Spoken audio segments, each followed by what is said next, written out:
اعوذ باللہ من الشیطان الرجیم بسم اللہ الرحمن الرحیم یا ایہا الذین آمنوا انفقوا من طیبات ما کسبتم ومما اخرجنا لکم من الارض ولا تیمموا الخبیث منہ تنفقون ولستم بآخذیہ الا ان تغمضوا فیہ واعلموا ان اللہ غنی حمید۔ اے ایمان والو، اپنی پاکیزہ کمائی میں سے اور زمین میں سے تمہارے لیے ہماری نکالی ہوئی چیزوں میں سے خرچ کرو، اور ان سے بری چیزوں کے خرچ کرنے کا قصد نہ کرنا جسے تم خود لینے والے نہیں ہو۔ ہاں، اگر آنکھیں بند کر لو تو، اور جان لو کہ اللہ تعالیٰ بے پرواہ اور خوبیوں والا ہے۔ الشیطان یعدکم الفقر ویأمرکم بالفحشاء واللہ یعدکم مغفرۃ منہ وفضلا واللہ واسع علیم۔ شیطان تمہیں فقیری سے دھمکاتا ہے اور بے حیائی کا حکم دیتا ہے، اور اللہ تعالیٰ تم سے اپنی بخشش اور فضل کا وعدہ کرتا ہے۔ اللہ تعالیٰ وسعت والا ہے اور علم والا ہے۔ یؤتی الحکمۃ من یشاء ومن یؤت الحکمۃ فقد اوتی خیرا کثیرا وما یذکر الا اولو الالباب۔ اور جسے چاہے حکمت اور دانائی دیتا ہے، اور جو شخص حکمت اور سمجھ دیا جائے وہ بہت ساری بھلائی دیا گیا، اور نصیحت صرف عقل مند ہی حاصل کرتے ہیں۔ وما انفقتم من نفقۃ او نذرتم من نذر فإن اللہ یعلم وما للظالمین من انصار۔ تم جتنا کچھ خرچ کرو، یعنی خیرات اور جو کچھ نظر مانو، اسے اللہ تعالیٰ بخوبی جانتا ہے، اور ظالموں کا کوئی مددگار نہیں ہوتا۔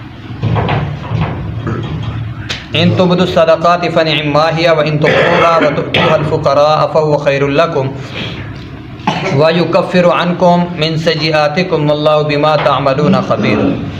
اگر تم صدقے خیرات کو ظاہر کرو تو وہ بھی اچھا ہے، اور اگر تم اسے پوشیدہ مسکینوں کو دے دو تو بھی تمہارے لیے حق میں بہتر ہے، اور اللہ تعالیٰ تمہارے گناہوں کو مٹا دے گا، اور اللہ تعالیٰ تمہارے تمام اعمال کی خبر رکھنے والا ہے۔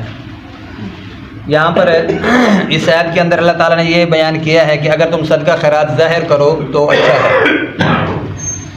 اس کا مطلب یہ نہیں کہ دکھلاوے کے لیے صدقہ خیرات کیا جائے۔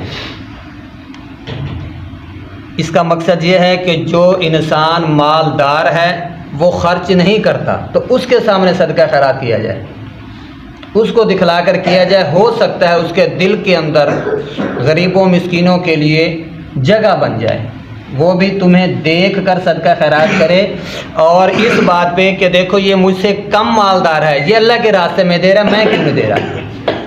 دکھلاوے کے لیے نہیں، صرف اس شخص کو دکھانے کے لیے جو صدقہ خیرات نہیں کرتا، اس کو دکھانے کے لیے یہ صدقہ خیرات کیا جائے، تاکہ اسے یہ عادت پڑے اللہ کے راستے میں دینے کی۔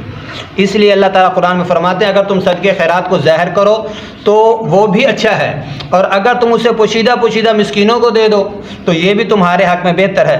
اللہ تعالیٰ تمہارے گناہوں کو مٹا دے گا، اور اللہ تعالیٰ تمہارے تمام اعمال کی خبر رکھنے والا ہے۔ جو تم عمل کرتے ہو، تمہاری جو نیت ہے اسے اللہ تعالیٰ بہتر جانتے ہیں۔ لیس علیک ھداھم ولکن اللہ یہدی من یشاء وما تنفقوا من خیر فلانفسکم وما تنفقون الا ابتغاء وجہ اللہ وما تنفقوا من خیر یوفى الیکم وانتم لا تظلمون۔ اور انہیں ہدایت پر لا کھڑا کرنا تیرے ذمہ نہیں ہے، بلکہ ہدایت اللہ تعالیٰ دیتا ہے جسے چاہتا ہے، اور تم جو بھلی چیز اللہ کی راہ میں دو گے اس کا فائدہ خود پاؤ گے۔ تمہیں صرف اللہ تعالیٰ کی رضامندی کی طلب کے لیے ہی خرچ کرنا چاہیے۔ تم جو کچھ مال خرچ کرو گے اس کا پورا بدلہ تمہیں دیا جائے گا، اور تمہارا حق نہ مارا جائے گا۔ اس آیت کے اندر پچھلی آیت کی وضاحت ہو چکی ہے کہ تمہاری نیت جو ہے اس کے مطابق اللہ تعالیٰ تمہیں دے گا اجر۔ للفقراء الذين احصروا في سبيل الله لا يستطيعون ضربا في الارض يحسبهم الجاهل اغنياء من التعفف تعرفهم بسيماهم لا يسألون الناس الحافا وما تنفقوا من خير فإن الله به عليم۔ صدقات کے مستحق صرف وہ غرباء ہیں جو اللہ کی راہ میں روک دیے گئے، جو ملک میں چل پھر نہیں سکتے۔ نادان لوگ ان کی بے سوالی کی وجہ سے انہیں مالدار خیال کرتے ہیں۔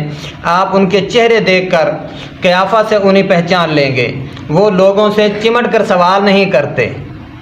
آج کل کچھ لوگ چمٹ کر سوال کرتے ہیں، بیکاری لوگ جو ہیں تو انہوں نے ایک آج کل تو رسم و رواج بنا لیا ہے مانگنے کا۔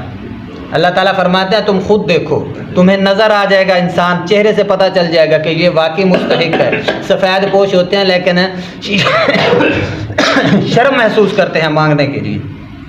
آج کل واقعی ایسے جس طرح کی مہنگائی ہے تو اس طریقے سے آپ خود سمجھ سکتے ہیں کہ جس کا کم از کم 10-15 ہزار یا 20 ہزار آمدن ہے، اس کا گھر کی گاڑی نہیں چل سکتی، اس کے بچے بھی ہیں، انہیں سکول بھی جانا ہے، انہیں خرچ بھی کرنا ہے، بیمار بھی ہوتے ہیں، گھر کے اخراجات بھی ہوتے ہیں۔ سفید پوش لوگ جن کی گاڑی گھر کی نہیں چل سکتی، وہ آپ خود سمجھ سکتے ہو۔ جو مانگنے والے ہیں اس پر بھی ایک سوال اٹھتا ہے۔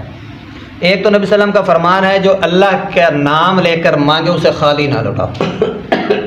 ایک سوال تو یہ ہوتا ہے، کچھ لوگ اس طرح دیتے ہیں بھی اس نے اللہ کے نام کا سوال کر لیا، اسے دو، خالی نہ لوٹاؤ، اللہ کے نام پہ دے دو۔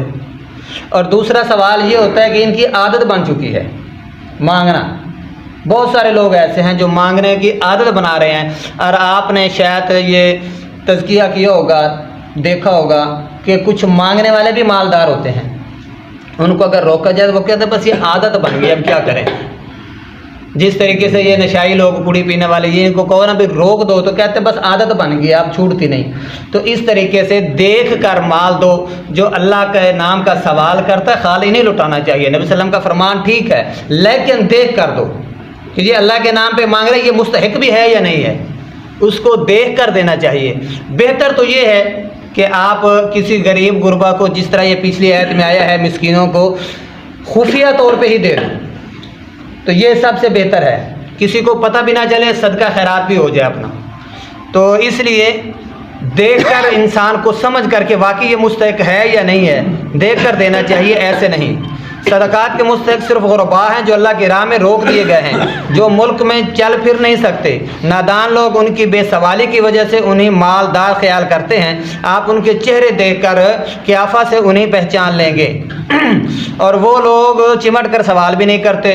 تم جو کچھ مال خرچ کرو تو اللہ تعالیٰ اس کو جاننے والا ہے۔ اللہ تعالیٰ کی رضا کی خاطر خرچ کیا کرو، نہ کہ دکھلاوے کے لیے۔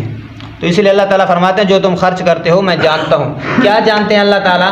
تمہارے دلوں کے راز جانتے ہیں، تمہاری نیت کو جانتے ہیں، تمہارے دل کے اندر کیا ہے۔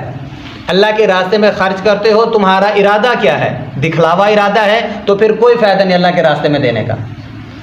اگر دکھلاوا نہیں، نیکی سمجھ کر اگلے بندے کو مستحق سمجھ کر دیتے ہو، تمہاری نیت اچھی ہے کہ اللہ اس کا مجھے اچھا بدلہ دے گا، تو پھر آپ نے یہ حدیث سنی ہوئی ہے سیدنا عثمان رضی اللہ تعالیٰ عنہ والی، کہ اگر انسان اللہ کے راستے میں 1 گنا دیتا ہے تو اللہ تعالیٰ اس کو 70 گنا دیتے ہیں۔